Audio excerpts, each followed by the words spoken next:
Politik adalah sebuah seni yang penuh dengan dialektika dalam memainkan sebuah peran untuk menjadikan sesuatu yang tidak mungkin menjadi terwujud demi sebuah kepentingan tertentu. Di dalam balap F1, politik sudah menjadi senjata bagi tim-tim besar untuk membantu performa mereka di sirkuit. Bahkan bisa dikatakan, kalau di era modern seperti sekarang, permainan politik itu sama pentingnya dengan membuat mobil kencang. Dengan politik yang kuat, posisi tim dalam negosiasi akan lebih terpandang dan tidak mudah disetir atau dikendalikan oleh tim-tim lain. Hal itu bisa dipakai untuk bermain-main dalam hal regulasi yang bisa berdampak ke peningkatan performa mobil yang dibuat oleh timnya. Dan jika berbicara politik di F1 era modern, maka satu nama yang selalu muncul pertama kali di kepala kami adalah Toto Wolff. Sejak era hybrid dimulai, bisa dibilang kalau Toto Wolff ini adalah rajanya perpolitikan di dunia F1 bersama Mercedes. Sosoknya sangat identik dengan Jean Todt yang jadi tokoh kunci dominasi Ferrari di era Michael Schumacher. Keduanya rela melakukan apa saja untuk memaksimalkan hasil yang mereka dapat di sirkuit, bahkan meskipun itu hanya sepersekian detik atau hanya 1 poin saja. Dalam setiap negosiasi, Toto dipandang sebagai salah satu sosok superior yang setiap pendapat atau opininya dianggap punya nilai influence yang tinggi. Namun yang paling berpengaruh adalah kemampuan Toto Wolff dalam bernegosiasi di balik layar atau di bawah tanah yang bisa ia lakukan melalui lobby-lobby personal kepada F1 ataupun FIA. Tak heran jika selama 10 tahun terakhir, Mercedes bukan cuma mampu mendominasi F1 dengan 8 gelar konstruktornya, namun juga dunia politik di F1 juga mampu ia kendalikan sesuai kepentingan timnya. Background Toto Wolff yang merupakan pebisnis dan entrepreneur ulung tentu adalah penyebab kenapa dia sangat lihai dalam setiap negosiasi. Meski dia memulai karirnya sebagai pembalap, namun karena kesulitan finansial usai diputus sponsor, membuat Toto banting setir untuk fokus menjadi pebisnis dengan mendirikan perusahaan investasi teknologi March 15 pada 98 dan March 16 pada 2004. Sampai kemudian, dia datang ke F1 dengan mengakuisisi 15% saham dari tim Williams dan menjadi jajaran direksi eksekutif di sana sampai 2012. Karir Toto makin menanjak usai dia membeli 30% saham dari Mercedes GP bersama Niki Lauda dan sekaligus mengambil alih kendali terhadap aktivitas motorsport dari pabrikan Jerman tersebut. Pada 2014, Toto Wolff resmi menjadi tim prinsipal di Mercedes dan membuka keran prestasi mereka di F1 bersamaan dengan dimulainya era hybrid. Posisinya sebagai pemegang saham, otomatis juga membuat Toto Wolff punya kendali penuh atas keputusan-keputusan apa yang akan diterapkan Mercedes tanpa campur tangan dari pihak-pihak lain. Meskipun dia sendiri diikat secara kontrak oleh bos besar grup Mercedes, Ola Kalinius, namun dalam hal manajemen tim, dia bisa melakukan apa saja yang ia kehendaki selama itu tidak mengganggu marketing global dari branding Mercedes. Bagi Toto Wolff, F1 adalah 90% politik, 10% balapan. Itu tergambarkan dari beberapa permainan politiknya selama memimpin di Mercedes dan memiliki impact yang cukup besar dalam keberhasilan mereka di F1. Pada awal karirnya di 2014, muncul usulan untuk melakukan engine freeze karena mesin Mercedes yang terlalu superior dan terlalu unggul dibanding pabrikan lain.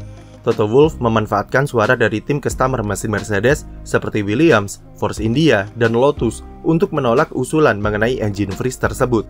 Setahun kemudian, ia sampai bekerja sama dengan bos Ferrari saat itu, Maurizio Arrivabene, untuk meluncurkan hak veto yang membatalkan rencana FIA untuk membuat mesin F1 yang distandarisasi dan berbiaya murah. Dua langkah politis yang jelas bertujuan untuk menjaga keunggulan performa yang didapat oleh Mercedes yang sangat dominan saat itu. Ia bahkan lagi-lagi bisa menjaga langkah Red Bull bersama Renault yang kembali mengupayakan engine freeze dan standarisasi mesin pada 2017 karena perubahan regulasi aerodinamika yang ternyata tidak berpengaruh terhadap keunggulan Mercedes. Tahun 2018 sampai 2020 merupakan era di mana Toto Wolff sangat superior dengan kekuatan politiknya yang sukses membuat Mercedes nampak begitu spesial di mata FIA. Dimulai dari ketika Mercedes berhasil membuat FIA mengabulkan permintaannya yang ingin spesifikasi ban berbeda di beberapa sirkuit yang memiliki aspal baru, seperti di Catalunya, Silverstone, dan Paul Ricard. Mercedes bersama Red Bull mengklaim jika mereka mengalami gejala blistering yang lumayan parah saat tes pramusim di Barcelona dan meminta Pirelli membuat spesifikasi ban khusus di beberapa sirkuit. Padahal tim-tim lain mengatakan jika mereka tidak mengalami masalah blistering tersebut dan semua nampak normal. Dengan pergantian spek, mereka bisa kompetitif di ketiga race tersebut kecuali di Silverstone, andai saja Raikkonen tidak menyundul Hamilton saat start. Selain itu di musim 2018, kita tentu ingat dengan Lewis Hamilton yang lolos dari hukuman penalti ketika ia memotong jalur pit entry pada GP Jerman. Secara regulasi, Hamilton sangat jelas harusnya dihukum penalti saat itu. Tetapi entah kenapa pembalap Inggris tersebut bisa lolos penalti dengan alasan cuaca yang kacau dan situasi chaos yang bisa jadi merupakan buah dari Toto Wolff yang mampu menggocek FIA dengan negosiasinya. Salah satu prestasi politik Mercedes yang terkenal adalah ketika Toto menekan FIA dan Ferrari di media terkait kecurigaan mereka terhadap mesin Ferrari yang sangat powerful di musim 2019.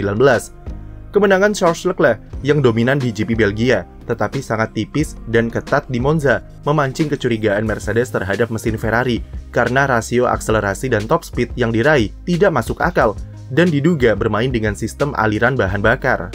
Mercedes kemudian bekerja sama dengan Red Bull untuk bisa menganalisis lebih jauh terhadap keunggulan Ferrari di lurusan dan menemukan beberapa kejanggalan yang kemudian diprotes secara resmi di GP Amerika Serikat. Langkah itu berhasil membuat FIA melakukan investigasi dan sukses buat Ferrari merana di musim 2020. Meskipun dalam prakteknya, Toto Wolff kecewa dengan FIA yang melakukan perjanjian rahasia dan tidak mendiskualifikasi Ferrari. Teknologi DAS atau Dual Axis Steering yang memanfaatkan kolom setir untuk mengatur settingan kemiringan sumbu roda yang dipakai di mobil W11 juga merupakan buah dari ilmu negosiasi yang diterapkan Toto Wolff di Mercedes dengan memanfaatkan celah regulasi. Musim 2021 juga merupakan puncak permainan politik Toto Wolff di mana ia dihadapkan dengan Christian Horner yang juga sama-sama lihai di meja negosiasi. Mulai dari skandal flexi-wing, tire pressure, sampai mesin Mercedes yang tiba-tiba sangat powerful di akhir musim, diduga merupakan hasil negosiasi bawah tanah yang dimainkan oleh pabrikan Jerman tersebut. Walau pada akhirnya di Abu Dhabi, Toto Wolff dibuat mati kutu oleh Michael Masi dan harus akui keunggulan Red Bull yang mampu mempengaruhi keputusan race director perihal safety car. Meski setahun setelahnya Mercedes malah ngedrop dan dipaksa tunduk terhadap dominasi Red Bull, tapi mereka masih bisa menemukan cara-cara terselubung untuk mengendalikan F1 demi kepentingannya sendiri. Salah satunya adalah lewat drama purposing. Toto Wolff sukses membuat FIA mengeluarkan technical directive yang membuat Ferrari sempoyongan di akhir musim 2022. Sayangnya politik Toto itu juga malah jadi senjata makan tuan, karena perubahan regulasi floor musim ini adalah salah satu alasan Mercedes tidak bisa kompetitif dan membuat Red Bull makin dikdaya. Komentar Toto Wolff yang negatif terhadap prestasi Red Bull dan Max Verstappen yang ia anggap cuma untuk Wikipedia juga merupakan tekanan yang ia buat lewat media untuk mendorong FIA merubah regulasi yang bisa memangkas keunggulan rivalnya tersebut. Tak lupa juga kejadian ditolaknya kompensasi penalti Carlos Sainz di Las Vegas yang punya dampak signifikan terhadap keberhasilan Mercedes kunci runner-up konstruktor. Politik itu belum termasuk pengaruhnya di dalam manajemen pembalap, seperti negosiasinya dengan Lewis Hamilton dan bos Mercedes pusat yang ingin membuangnya karena tidak ingin bergantung kepada sang juara dunia. Bahkan George Russell musim ini sudah merasakan sulitnya melawan politik dari Toto Wolff yang memprioritaskan Hamilton demi posisi di klasemen dan brand image dari Mercedes itu sendiri. Apa yang dilakukan oleh Toto Wolff ini bukan serta-merta hal buruk, tetapi seperti yang kami singgung di awal tadi, Toto adalah gambaran tim prinsipal yang sempurna bagi tim seperti Mercedes. Kemampuan politik sangat diperlukan di F1 era modern dan sama pentingnya dengan membuat mobil kencang. Karena dengan politik yang kuat, posisi sebuah tim dalam meja negosiasi menjadi lebih dipertimbangkan dan bisa memberikan impact yang besar di dalam level kompetisi di sirkuit.